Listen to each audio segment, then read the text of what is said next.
Zino qilayotganda qo'lga tushgan ayol Hazrati Isoning oldiga olib kelindi. Odamlar g'azabda, hamma ayolni toshbo'ron qilib o'ldirish istagida.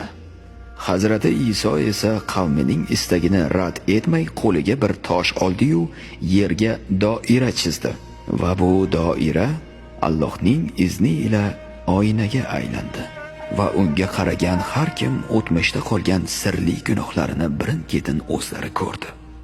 Hazrati Iso esa qavmiga yuzlanib shunday dedi: "Qani, birinchi toshni gunohi bo'lmagan inson otsin." Hech kimni ayolga tosh otishga jasorati yetmadi. Chunki har kim ortig'i bilan gunohkordir. Bir ayolga tosh otgudek bo'lsa, o'zining gunohi oshkor bo'lajakdir. Xullas, tosh otish marosimi bekor bo'ldi va Hazrati Iso esa bu ayolni afv etdi.